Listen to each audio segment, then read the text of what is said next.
নবী মুসা আলাইহিস সালাম একদিন বক্তব্য দিচ্ছেন, তো একজন দাঁড়িয়ে বললেন, বনু ইসরাইলদের একজন, হে ইয়া মুসা, আপনি তো চমৎকার একটা বক্তব্য দিয়েছেন, আপনার চেয়ে কোনো জ্ঞানী মানুষ কি পৃথিবীতে এখন আছে? নবী মুসা আলাইহিস সালাম বলছেন, না, আমার জানা মতে আমার চেয়ে কোনো জ্ঞানী মানুষ এখন পৃথিবীতে নাই। স্বাভাবিক, কারণ তিনি তখন নবী, নবীর কাছে আল্লাহর ওহী আসে, তিনি সবচেয়ে জ্ঞানী হবেন, স্বাভাবিক।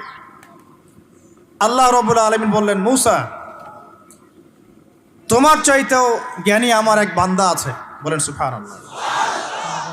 নবী মুসা আলাইহিস সালাম যখনই শুনতে পারলেন যে আমার চেয়েও জ্ঞানী একজন বান্দা আছেন, তিনি বললেন যে আমি তার সাথে দেখা করতে চাই, আমি তার সাথে দেখা করতে চাই। যুবকরা শোনেন, জ্ঞানী মানুষের সন্ধান পাওয়ার পরে নবী মুসা নবী হয়েও দূর দূরান্ত সফর করেছেন ওই জ্ঞানী মানুষের সাথে সাক্ষাৎ করার জন্য। তা আপনারা রেডিমেড ইসলাম চান, আপনারা ফেসবুক শরীফে ইসলাম চান, ইউটিউব শরীফে ইসলাম চান, কিন্তু সফর করে, কষ্ট করে, পরিশ্রম করে আলেম ওলামা পর্যন্ত পৌঁছাতে চান না। তো যাই হোক, তো মুসা আলাইহিস সালাম বলছেন, যদি আমাকে যুগ যুগ ধরে সফর করতে হয় তবুও আমি সফর করব, তারপরেও আমি তার সাক্ষাৎ চাই।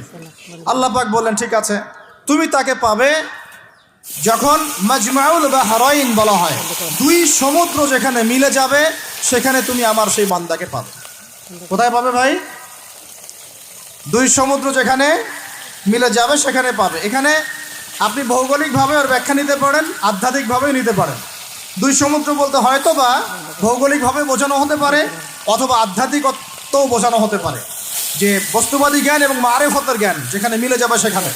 আল্লাহু আ'লাম, আল্লাহ ভালো জানেন।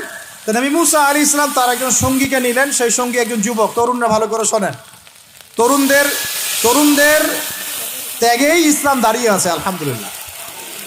এই তরুণরা যদি এই স্মার্টফোন, এই পাবজি, এই ফ্রি ফায়ার, এই মেয়ের প্রতি আসক্তি, ফ্রি মিক্সিং, এই মাদক, এগুলো ছেড়ে দিতে পারে, দিয়ে নামাজি হয়, কোরআন বলা হয়, ওলামায়ে কেরামের সাথে পরামর্শ করে চলে, উম্মার জামার মধ্যে থাকে, একটা ইমারার মধ্যে থাকে, ইনশাআল্লাহ আল্লাহর জমিনে আল্লাহর দ্বীনের একামত কেউ ঠেকাতে পারবে না ইনশাআল্লাহ। যুবক একজনকে সাথে নিয়ে নবী মুসা আলাইহিস সালাম হাঁটছেন। এই ব্যক্তির নামও বলে দিই, তার নাম হচ্ছে ইউশা বিন নুন। কি নাম? তিনি পরবর্তী